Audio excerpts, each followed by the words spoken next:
This podcast is part of the Game and Entertainment Network. Visit tgenetwork.net to find the latest episodes from all our shows.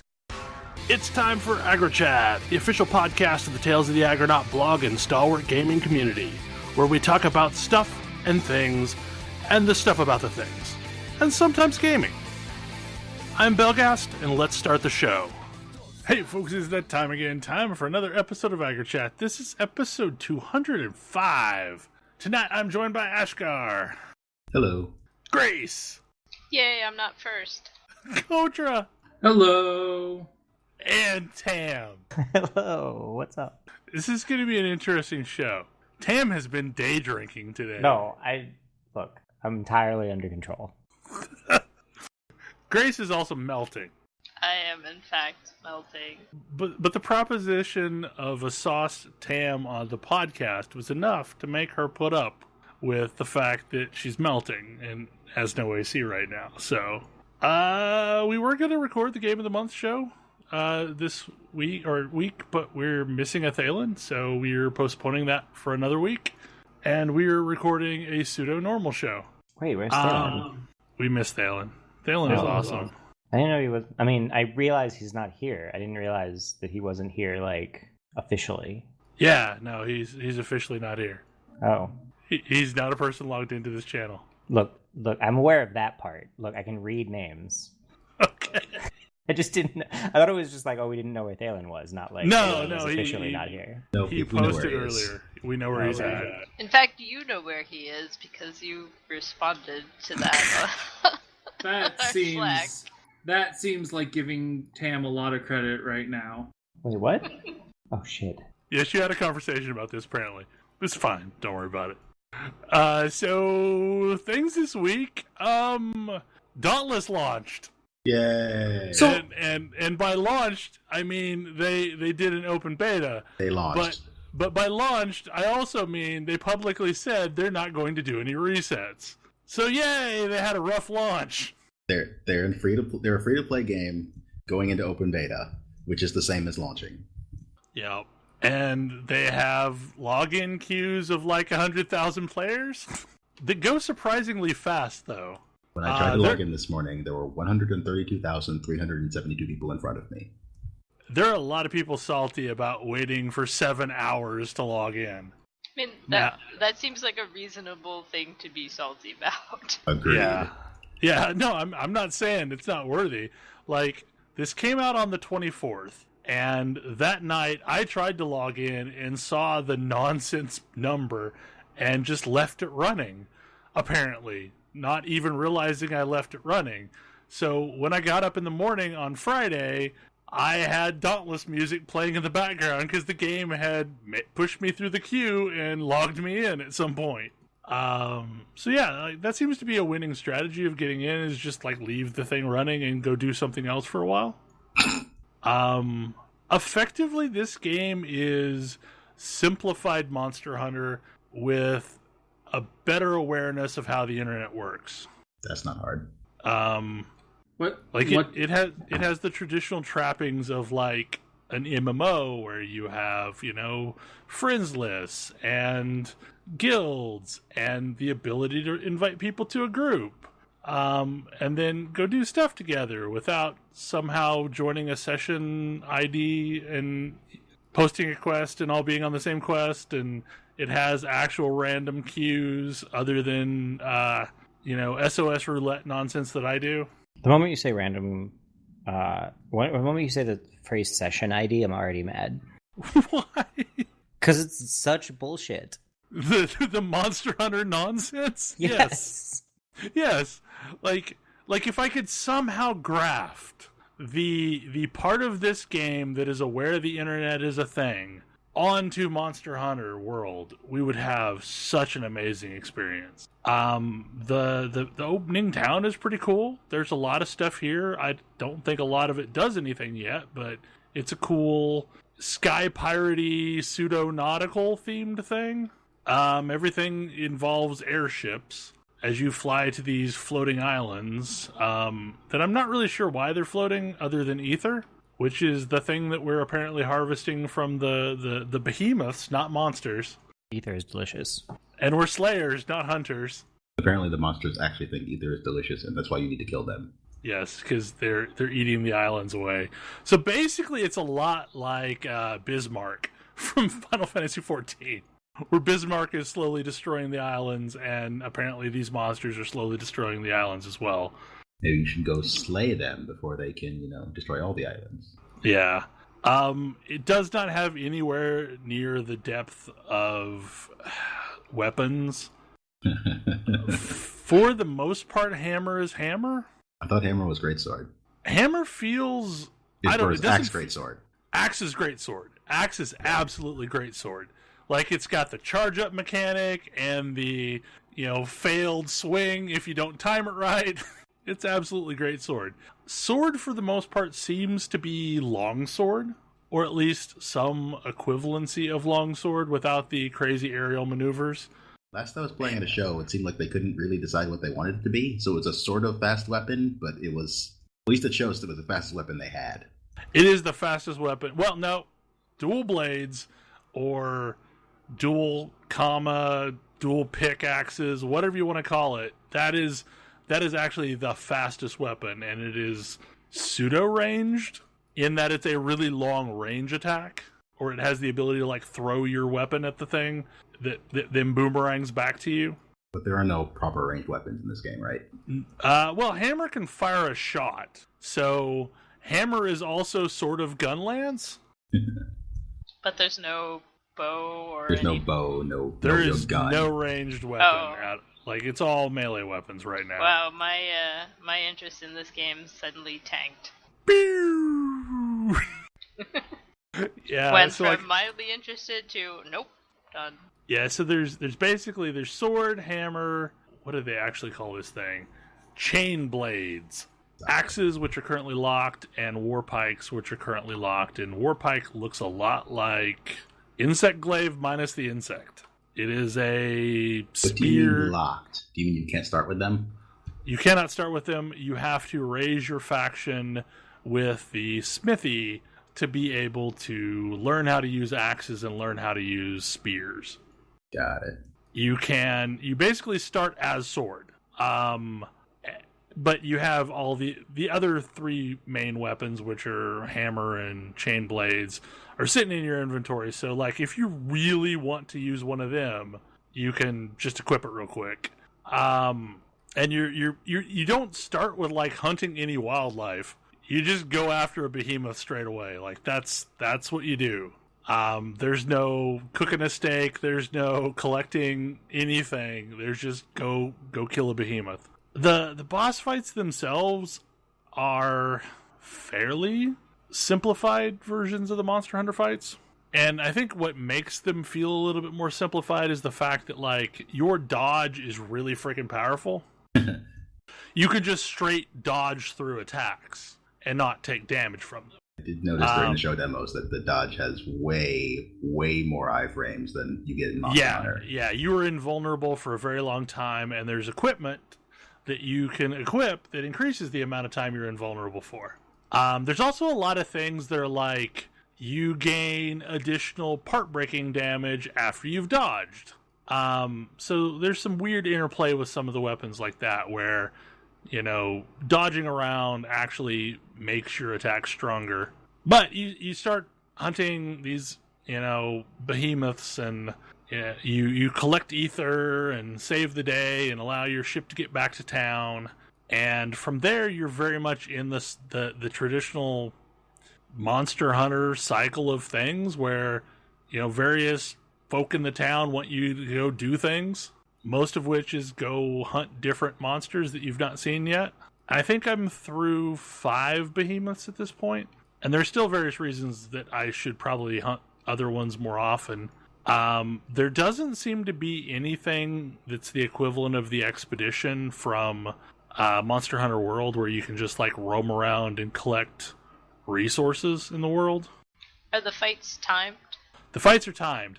But the fights are timed based on the amount of fuel your airship has. What does that mean?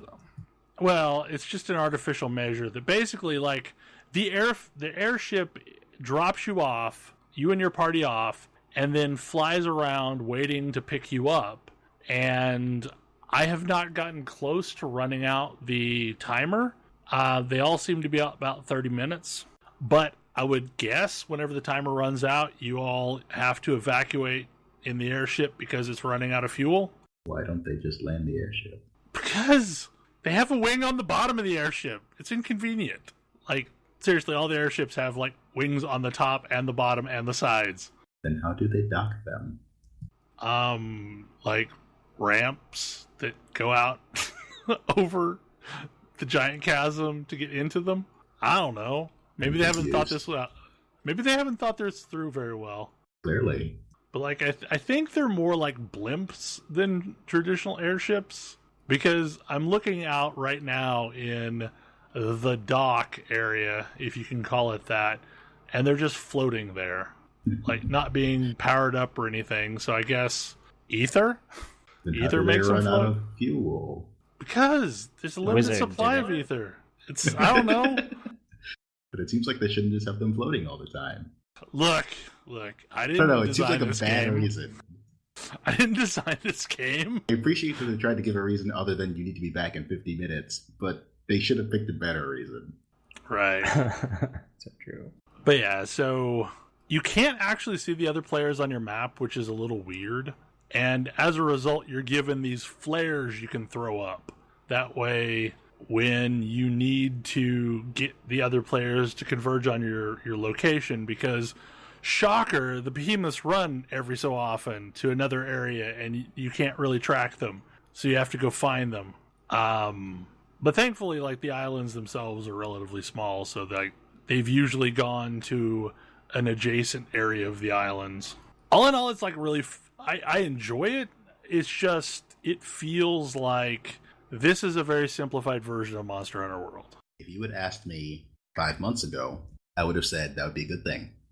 But then they gave us a simplified version of Monster Hunter in the form of Monster Hunter World. I don't know how much of their design has updated based on the popularity of Monster Hunter World. I'm guessing it has, Like- given the timelines involved. Wasn't this supposed to come out before Monster Hunter World? Well, Yes. they didn't know Monster Hunter World was a thing when they first announced it. They announced before Monster Hunter World was announced. And the hope was they would come out before Monster Hunter World did. But then Monster Hunter World announced a way sooner than expected release date in January, around last fall. So here we are. Yeah. They do have some cool stuff going on. Like, the art style is, you either like it or you don't like it. I mean, it's one of those super stylized art styles. Kind of a little bit reminds me of WildStar. Like, not exactly, but I mean, it's a similar, it's art adjacent. The character creation system is a little weird in that you, like, pick two ancestors, and like they give you like this list of prefabs, and these are your ancestors supposedly, and then you have a slider. Do you look more like this one or this one? And it kind of morphs back and forth between a male or female version of those base faces of those two ancestors. And then from there, you can go in and tweak it and like adjust things as you want. And it's got a lot of depth, way more depth than I'll ever use. Like, it's got sliders for, eye height and ears and all that traditional stuff that I usually don't fiddle with too much, because every time I start fiddling with those in a game, my characters just look really weird all of a sudden, and I can never get them quite back right. Probably the thing that I want the most from this game in Monster Hunter World is the fact that, like, it has a transmog system, like a real transmog system. This is the part where I get mad because Double Cross also had a transmog system. I've heard this thing. What's Double Cross? The basically Generations Ultimate, which only came out in Japan until August of this year, where it comes out on Switch here. Yeah. I mean, I wear the layered armor in Monster Hunter World a lot just because I don't like some of the armor that I like to wear, because I'm wearing it for stats. And this is also a game where you're wearing armor for stats, because a lot of the armor basically has traits similar to Monster Hunter world where it does something in that it's going to affect your gameplay. Like, at every level, there is an equivalent to Monster Hunter World in this game. So instead of decorations, there's these spheres that you collect that you meld into your gear that give you some kind of a bonus to the gear. Like, so maybe it gives you more health or makes you revive players faster, or pretty much just like the decorations do. I feel like, I don't know, like the one thing it's got going on it is the fact that like it doesn't require anything to start playing. There's no purchase. You just download the game and start playing. Whereas Monster Hunter World does require a purchase, but the real decision will be is how much content they release and how fast they release it. I will say the whole floating islands thing does give them a lot of room to keep finding new islands that they find new behemoths on that, you know, that they have to take down. So they can keep creating new areas essentially forever, it seems. Whereas in Monster Hunter World, I'm not sure how many new areas that we really have left on the island that we're on before we start having to venture off onto other islands. There's still no ice area. Is that what's at the north of the map? I sure hope so. There are a lot of ice monsters that didn't make it. Well, that's the thing. Like, Monster Hunter has several decades worth of monsters that they could include. So that's definitely got that going for it. But, you know, these folks are going to have to keep coming up with brand new ideas. I will say that some of the fights feel more raid bossy in that they do things that don't make logical sense for a monster to be doing. Now, does this game have a different multiplayer mode? It's pretty much the same, 4-player. Does the scaling work differently? I can't really tell because I've not actually done anything solo other than the first Behemoth. Like, you have to specifically queue as private, and then it only includes whatever group you've already assembled and or just you. And that is not a thing that I have done yet.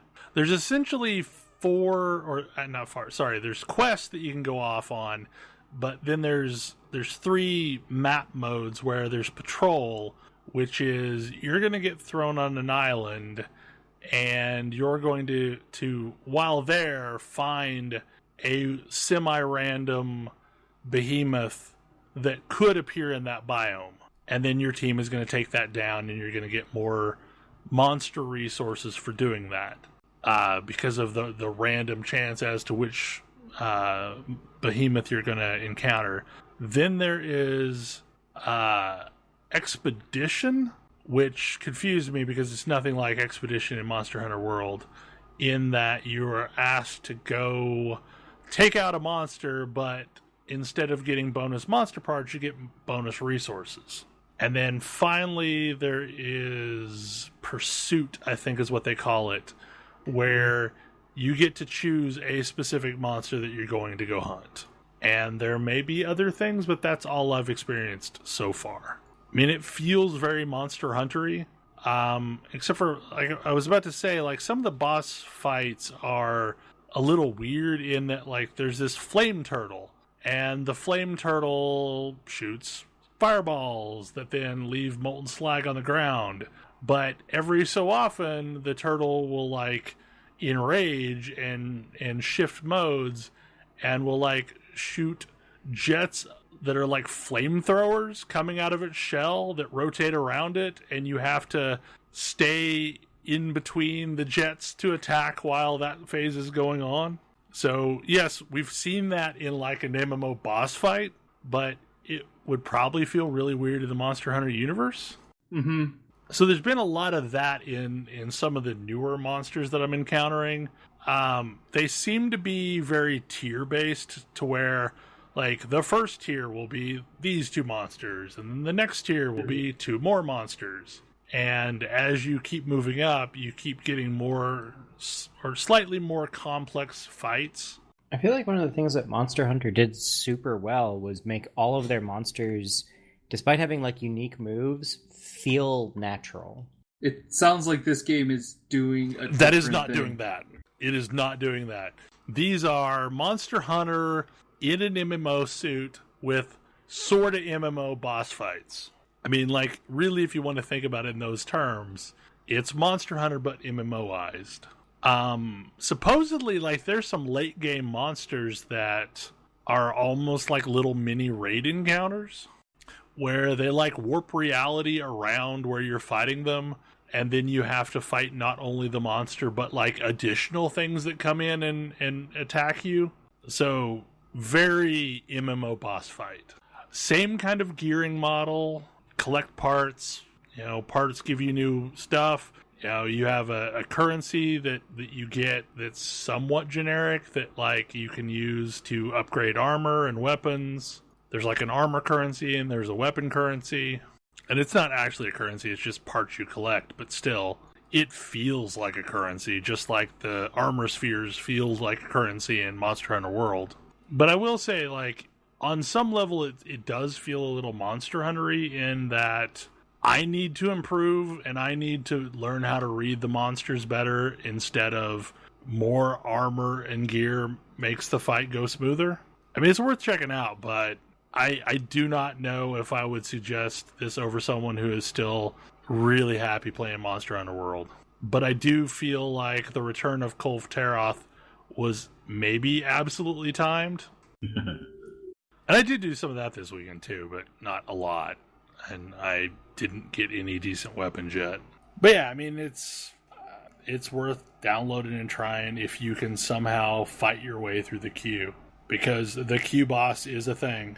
So, Ash, you have been playing Hyrule Warriors on the Switch. What has changed from the Wii U version? First things first, first things first, it's on the Switch. And I still have that. I have that actually connected to my TV. More importantly, though, it has all the DLC from the 3DS version is included, as well as all the things that were originally DLC in the original version. This would make it the second Warriors game on the Switch because Fire Emblem Warriors came out late last year. But this is just a better game than Fire Emblem Warriors. I've mentioned before that the Warriors games are fairly simple hack and slashes, but they also mostly have a strategic layer over top of that, so you need to figure out where you need to be so you can direct the force to the places where you need it most. Because you are the most powerful thing on the battlefield, like without question. And so maybe sometimes you need to be at your base so that, it doesn't get taken over by the enemies. Or sometimes you need to protect your ally who decided they wanted to go attack the enemy by themselves. P.S. Zelda is maybe not the smartest all the time. Fire Emblem Warriors did probably a better job at that, but it's just less fun to actually play because Hyrule Warriors has a lot of characters that play completely differently from each other. Like Link plays differently than Impa, who plays differently than Sheik, who plays differently than Rudo. Fi from Skyward Sword is a character, and she fights by like dancing around in a circle and occasionally transforming into a sword and slicing things up. And I was really missing that variety when I was playing Fire Emblem Warriors. So is this more akin to like a traditional, what's it called? Fire or what am I thinking? Like Dynasty Warriors game? They both are, yeah. So for someone who doesn't play Warriors games that often, what is the central mechanical loop of this game? Central mechanical loop is you have a battle, you have some objectives at the start which are probably lying to you about what you need to do to win, and what if you don't do will result in you losing. So you almost always need to protect your keep and at least one character on your side, as well as accomplishing a variety of objectives that may change as you play through the map. So you go around and beat up somewhere between hundreds and thousands of minor minions, a smaller number of enemies that actually pose a threat to you, capture keeps, accomplish objectives, again, usually involving taking out some enemies that might actually be a threat to you, and then eventually you usually capture the enemy keep or defeat the enemy leader, and you win. One thing that Hyrule Warriors has that traditional Warriors games don't are giant bosses. So you might have to fight like King Dodongo, who just sort of drops on the field and starts attacking your keep, and you need to do something about it. He still dislikes smoke, so feed him some bombs and beat him up, and you're good. So are most of the bosses that you encounter like traditional Zelda bosses? They're all traditional Zelda bosses of some kind. Some of the enemy characters are original to Hyrule Warriors. There's the evil sorceress, there's a mage that's on your team, there is her wizard general and her warrior general. Those are all original characters. And the rest are all classic Zelda characters. There is an actual story mode that is kind of interesting. There's also sort of main bulk of content is adventure mode, which puts you on a map that looks a bit like it's from the original Zelda. It has you fight battles in locations to progress to other locations and maybe get items and use those items to unlock other parts of the map. And it's kind of cool. And also significantly more compelling than anything Fire Emblem Warriors did. So what is the ultimate win condition of the game? The game overall, there's a story that allegedly ends when you beat the evil sorceress, but that actually unlocks a campaign for Ganondorf, and when you beat that, you unlock a new campaign to beat Ganondorf, and that's the end of the story. Okay. I think there is another campaign that uses Wind Waker characters at the end of that I haven't seen yet, that was added for the 3DS version. So this basically have all the content from the 3DS and all the content from the Wii U version? This is all the content from the 3DS, all the content from the Wii U, and all the content that was DLC for either one of those. Also, some new costumes for Zelda and Link from Breath of the Wild, because why not? Of course! As far as I can tell, that is the only new content. If you played through all this on the 3DS, then this is going to be a lot prettier than that, but it's not going to be new content. If you only played through it on the Wii U, there's going to be a lot of stuff that just wasn't in that one. I only played around with it on the Wii U, but I did not play a ton of it. Like, I thought it was a pretty cool game, but I never really put the time in because, quite honestly, I just didn't like playing on the Wii U. That seems to be a running trend, which is why this is the, 6th Wii U port we've gotten so far? I'm okay with this, honestly. Like, there were a lot of great games kind of trapped on a console that wasn't the best console in the world. We're due for more this year because Captain Toad Treasure Tracker is due out for Switch. Which is a game I really wanted to try, but never picked up because Wii U.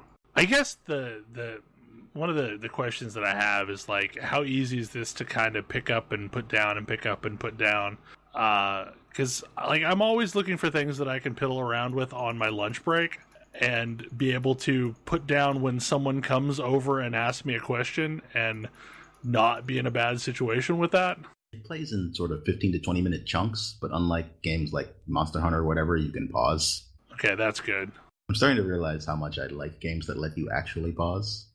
Even like a bunch of MMO-like things will let you pause if you are playing by yourself. Like Well, Diablo. that's the big problem I've run into trying to play, like, Generations or For You at work is I'll sit down to play a little bit over lunch, and someone will pop into my office to ask me a question, and now I need to stop what I'm doing, and then also remember what I was doing when I was last playing 10 minutes ago because it went 10 minutes. This is fairly simple, and on the pause screen you can check and look and see the last few things that occurred, any callouts that happened recently, what your current objective is, what any missions you have are, so on and so forth. So it's fairly easy to resume. That's awesome. I tell you, the game that I want to come to Switch most is probably Super Mario Maker. Yeah, I know. It strikes me as something that won't happen because they'll just make a new one, like they're doing with Smash Brothers. Mario Maker 2. That's what I would expect. Actually, what I really want is Super Zelda Maker. That would be amazing. So, Tam, you have been driving around a sailboat train. Yes, it's very strange. Tell us about your sailboat train, because it looks interesting. So I ran into this game, the Far Lone Sails, and it's a side scroller. You just go into the right, and I'm going to the right. There's this little dude who looks like the dude from Journey. You've got this big, like, weird boat train thing. It's got, like, it starts and it's just got this engine, and it'll run out of fuel really fast. You got to keep refueling it. The whole game is based on these, like, red switches that'll do things. And so, like, the inside of your boat it's got the put more fuel in button. So if you put things on this lift and hit the button, it'll put more fuel in.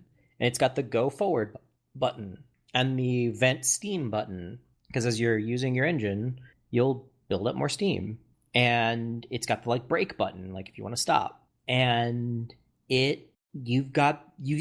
you sort of go, you keep on, like, finding these little workshops in this weird, like, peaceful but melancholy post-apoc world, and there's no dialogue, there's no text, there's no like, I have no idea what's going on or why, but there's like just a lot of these. It's just a really atmospheric world that I'm piloting my little boat train thing through, and I keep on finding like these abandoned workshops where I can put other things on my boat train. Like one of the first things you find are some sails, and so now instead of having to like burn fuel to go forward, you can harness the wind, and sometimes this is good and sometimes it's not, so you can put the sails up and, you know, coast for a bit. You kind of keep on going for a while until you find some puzzle or another.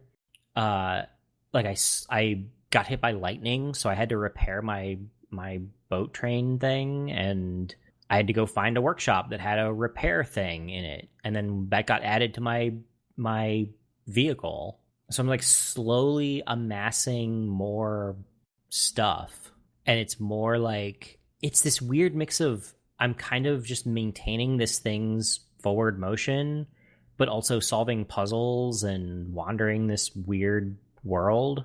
How much interaction with the actual world do you have, or is it mostly just you're driving through it? So when you're driving, there's not a lot of interaction, but you stop a lot to try to find a way forward, and that's when you spend a lot of time interacting with the world. But there's all of this there's just a lot of weirdness to it. Like it's just a weirdly it's clear that where you are, something happened, but it's really hard to tell what or why. And so I'm kind of like piecing together this world that was. Is this a designed or procedural type of game? It's designed. There's definitely a progression.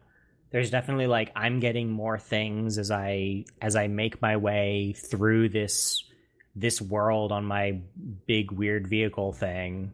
You kind of get this ancient weird machinery going and try to figure out what it's for. And usually it's just like moving a door that's in your way, but you can tell there's this like clear hint that it's part of something bigger, but you can't really tell what. And in the midst of all of this, you're kind of trying to be more efficient about how do I go from point A to point B without burning too much fuel. Like at first you're kind of worried about how much fuel you have, and you can kind of make your way. I mean, you're just always traversing right, and you're like, I don't know, it's like a weirdly peaceful game as I wander through it, because you're doing there's a bunch of like, oh, just, you know, vent steam and move forward and that, but also you see these signs, and there's this stop sign, but there doesn't look like there's a road here, and what's this place that I've stopped for? What's the point of it? There's like random stuff on the ground you can pick up. There's an achievement for hoarding random things you find. If you don't stop in time and crash into something, your thing can get damaged. You've got to go and fix it. But it does an incredibly good job of introducing you to mechanics. So and doing so in a like slow, well-messaged way. So you know, like, oh, okay, this is what I need to do to fix things when they break, and then things will start breaking on you. But you know how to fix them now. And like, this is what you do to conserve fuel, and now you can conserve fuel better. And like, here's a, I don't know, weird spinny thing that you can run in, like a hamster wheel. And so when you need to know about that thing later, now you know how to use it. And it does it really subtly. So it's these relatively simple pieces all attached to this big weird vehicle thing you have. And I kind of don't really know where it's going because I haven't gotten that far yet, but it's got a great art style. I've watched a little bit of video like in the trailer, and it seemed like there was just a lot of vastly different biomes that you end up crossing. Yeah. Like at first I was just going through this like dried up riverbed or ocean bed or something. It was like weirdly, I don't know, it's like both calming and weirdly melancholy at the same time, because there's just nothing around.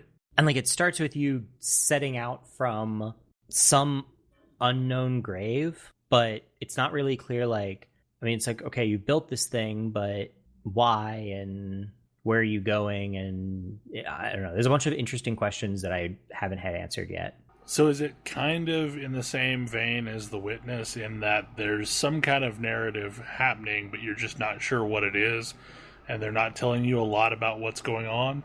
Maybe it's a little bit more like Journey, honestly, where you're just moving through these spaces and kind of getting a sense of these spaces, but it's not necessarily clear what or why.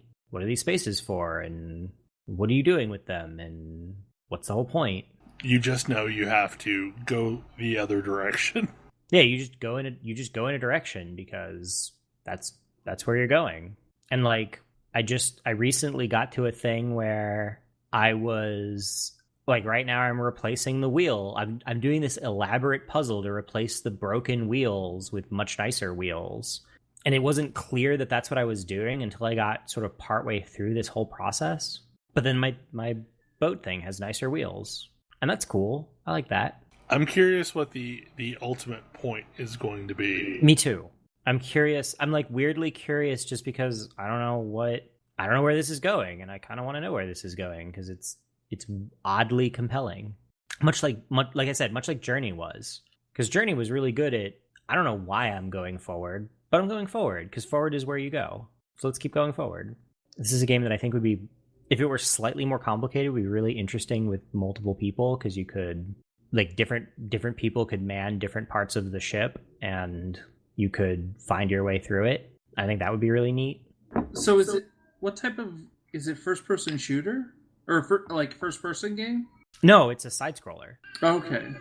And it'll like zoom in on the interior of your ship when you're in it, but it'll zoom. You can manually zoom out if you want, and like you got to keep on giving it gas, and your sort of core loop is just keeping the thing moving forward. But there's all these other pieces going on with the whole thing, between solving puzzles and stopping it when you have to, and collecting useful things on the path, or not so useful things. I've been carrying a mailbox for a while. I'm not really sure why, but I found it. The way you're describing it sounds like the ship itself is almost like a second character. Yeah. The ship itself is definitely a second character, and it kind of reflects the progression, because you don't really have progression in a, like, your character is basically invincible, but your ship is not. And so if something bad happens to the ship, you've got to go fix it. Like, oh, there's a fire on the ship because I got hit by lightning or whatever. Like, I got to go do something about that. And like, oh, the ship has reached a point where I can't go forward anymore. I have to figure out how to go forward now. What do I need to do to make that happen? But it's got like this crazy art style that's like a cross between realism and like paper models. Yes. It's got a delightful art style. And I don't know how to describe it more than what I just said, because I know those two things don't really go together, but that's kind of what's happening. Machinarium had 3D models in it. Yes, pretty much that. It like weirdly rewards hoarding. Oh. I keep on finding all of these lamps. I don't know why I'm hanging on to these lamps, but I am. But the lamps will light like when it's dark out, because you go through a bunch of like night and day. And so I can use the lamps to light different parts of my ship. And I found a radio and a bell. It's a very weirdly charming sort of game. But it's charming in that you're exploring a place where like probably not great stuff happened, but you don't have any insight into what this not great stuff was. So you're just sort of seeing it as a relatively neutral observer. But I'm charmed, and I kind of want to find out what's to the right. Where we're going. Right? Yeah, just where are we going? I don't know where we're going, but we've been going, so I'm going to keep on going. So kind of our last topic, we had some discussion before the show as to what even call it, but Kodra, I'm going to let you kick this off. So I guess it's been a really stressful week for me, and like, I guess from my perspective, there were a couple of days where I just could do nothing but go into my room and play video games. And I haven't had that case in a while.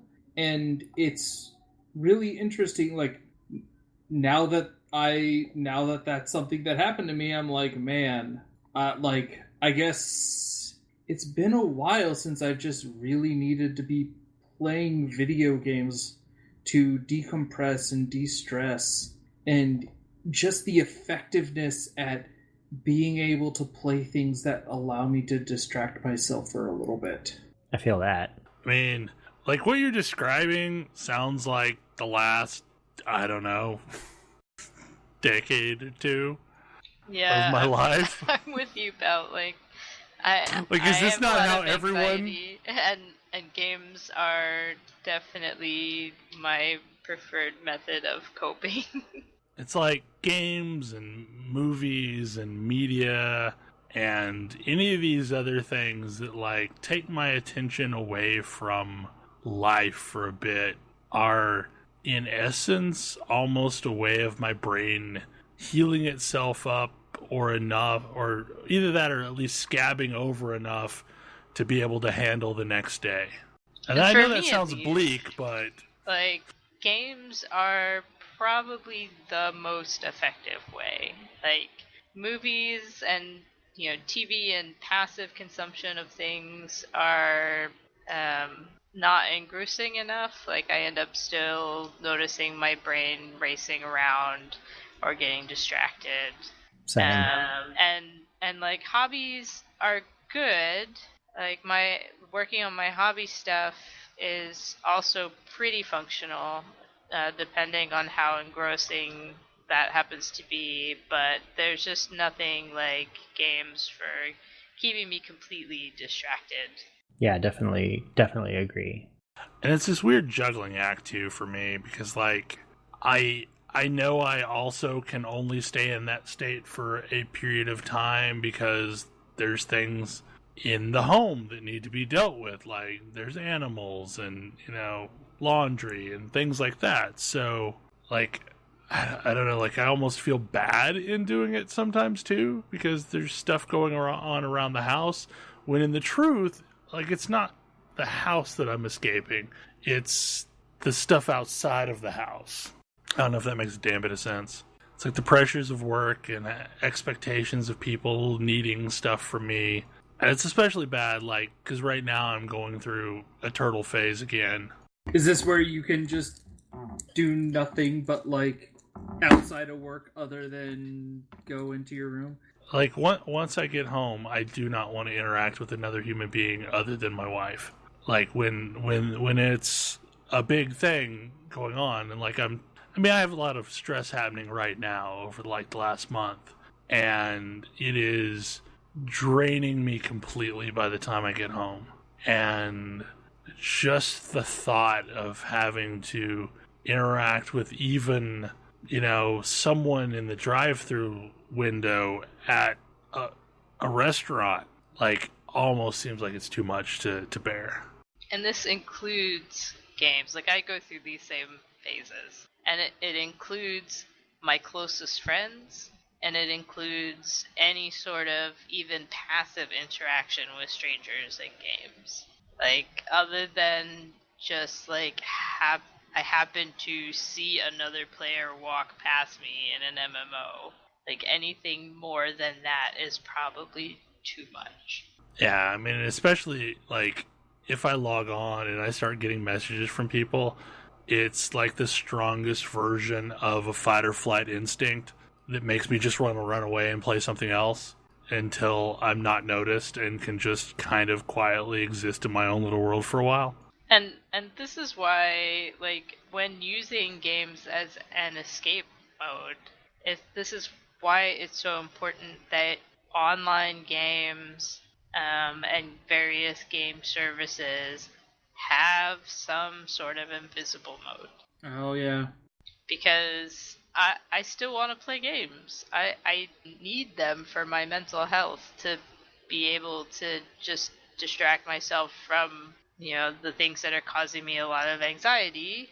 But also, even my friends saying, hey, how's it going, is enough to give me more anxiety. And maybe an invisible mode will just let me de-stress without worrying about that. And the weird thing is, though, for me, it's like, it's a double-edged sword, too, because, like, of course, I could go play a truly single-player game, but then it feels like it's a dead and empty and a lone world, and it, like, feels even worse. It's like I kind of just want to ghost unnoticed. I don't know how to explain it. It's like, without at least knowing other human beings are somewhere out there, it feels weird to me. But, like, they need to stay over there and not look at me and not talk to me. And someday I'll come out of the turtle shell and life will be good again. But, yeah, I mean, there always is an end in sight. Like, I eventually break out of this cycle, but... And as an aside, it's sort of a fun, and by fun I mean not fun, time to be the sort of person who goes through these cycles and also have one of your best friends be one of the people who goes through these turtle cycles, because finding a time when, like, Bella and I are both not in turtle mode and willing to play games together is like, all of the stars have to align. It's not fun. Yeah, this is not something that normally happens to me, and I think it's a little, it's somewhat different because, like, I feel a lot of pressure to be out with my wife and my son. So it's definitely been interesting this week. I mean, that's one thing that helps me a lot, at least, is the fact that, like, my wife is pretty low-key as well. Like, her ultimate reality is sitting on the back porch with a book, or actually technically a Kindle, but, like, and she can do that for hours on end, and we will periodically check in on each other to make sure we're still alive, but that's okay. Like, and it's great that I have someone in my life that is largely cool with that. Like, that we're doing different things together. Yeah, I mean, I have the same thing. Like, the most ideal thing in my house is when, like, I can be sitting around working on some kind of crafting project, and the spouse is sitting there next to me working on building a Gundam, and maybe you have the TV on in the background, and we're not actually interacting with each other at all, but it's just this very peaceful existence where we're both doing the things that we like in each other's company. And I guess what's weird for me is, like, back before I had a lot of real world responsibilities in my job, at least, like, I've always had a certain measure of real world responsibility since, I left home. But back before I kind of got pushed into management and had more serious time responsibilities, I was perfectly fine doing the fairly social guild leaderly type thing all the time. Like, that was every night. I would log in to 15 messages and I would juggle them. But back then I had a largely menial and unfulfilling job. Or at least, I mean, the things that I was doing on a day-to-day basis were it was a grind. Like, it was a grind. I didn't have to do a lot of interaction. But as the level of interaction that I'm expected from the work world has increased, the sequences of these turtle times has increased drastically. It's like, I can only handle being sociable in one environment at a time. Which I know probably sounds really weird, given how often the joke has been that I know everyone and everyone knows me. But yeah, no, it's a thing. Being sociable is hard. It is. It's draining. It is draining. I have sort of the other thing going on where, like, once upon a time I thought about games constantly, and so that was, like, I don't have, like, a good term for it, but because I was thinking about games all the time, I wanted my games to give me social satisfaction. But now, like, I don't think about games all the time, and so I want my games for me now are like, this is what I do to keep my brain sharp. And I know that's weird. Well, I know we've talked about this before, like, that a lot of times I want something to play that I can focus on, but also kind of turn off my brain and let it rest. And like, we've had conversations where for you that was like a foreign concept. Like, that didn't necessarily make sense. And I think since you've taken your most recent job, you at least understand that a little bit. Yeah, it's like I get it, but I also, it's like I get it, but it's not me. But I also totally get the, like, I want to escape but be around other people. Like, that really resonates with me. So, like, I have this weird theory, and I don't know if it makes any sense at all, but I don't sleep real well. I never have. I sleep in lots of little bursts, and I am not sure how much REM sleep I ever get, ever. And I've often wondered if I substitute, like, daydreaming in a game for some of the same functionality that folks would normally get from sleep as kind of a resetting of your brain. I don't know enough about how the brain works, honestly. But I know your brain has to relax. And I'm kind of the opposite in that I'm a really deep sleeper. Yeah, I usually go to bed about, or I try to go to bed around 10:30-ish, 11-ish, and I will probably be up 4 or 5 times during the night and get up at 5:30. So that doesn't help either, honestly.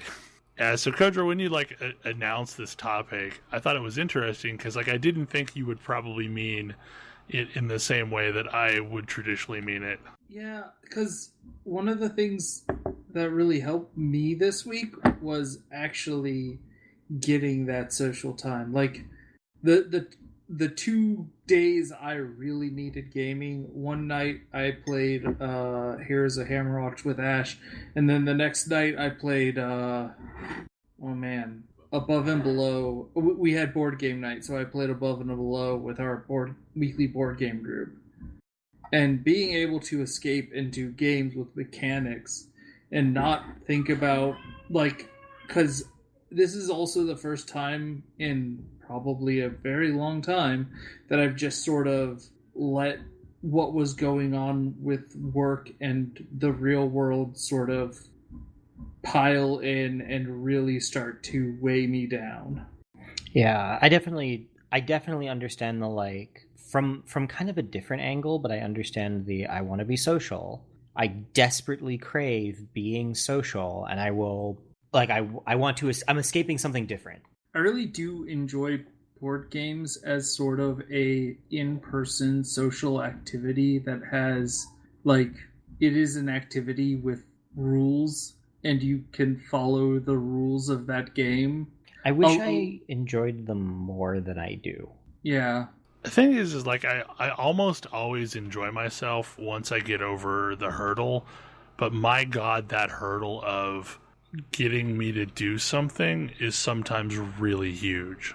It's like, because in the moments before I actually do a thing, my brain is running through all of the possible horrible things that are absolutely going to happen while doing this thing. And there are times I'm better at shutting that off than others, but like, especially when, I don't know, it's like I have to have, I can only function with one environment in my life in chaos at once. And yeah, because of like the teacher walkouts and things going on, like my home has been kind of in chaos, and because of some restructuring, my work has been in chaos. So like the only stability that I've really had to cling to is whatever I happen to be playing, and even then I feel super disconnected from everything that I happen to be playing at the moment. So there's not a salve that I can apply to the wound that is really functioning in the way that I've been trying to make it function, which is in part why I've been flipping around so much between different games. Yeah, trying to find the game that suits your mood is hard. Because honestly, like over the last several weeks since things have gotten really crazy at work, it feels like I've spent more time trying to play a game than I've actually spent time playing a game. And the part that's the most frustrating is like, friends will want to help, and then many times it just makes it worse, because like there's no one switch you can flip to fix it to where things are back to normal. Well, it's hard too, like, dealing with these sort of introvert issues and also anxiety. Like, you end up in this situation where your friends are trying to help, and you know that you can't handle dealing with them, but also now you feel super guilty because your friends just want to help, and you can't even engage with them to explain why that doesn't work. Yeah, I have a similar thing. Not from a like anxiety thing, but from like a loneliness thing where like almost all of my friends are married or in relationships or uninterested or whatever. And so I have that like, man, I really wish I could do a thing with another person. And it's very difficult to adequately communicate that in a way that's meaningful for anybody else, because it's hard to put words to I appreciate that you want to help, but also you can't help. For me, it's just the guilt. Because like I constantly feel like I'm failing everyone by not being the thing they need me to be at that moment. And like it starts like this horrible cycle that just keeps compounding and justifying itself. Also, I absolutely did not expect AggroChat to end on such a down note. Hey, video games, they're cheaper than therapy. It's true. Also priced to own and readily available on eShops.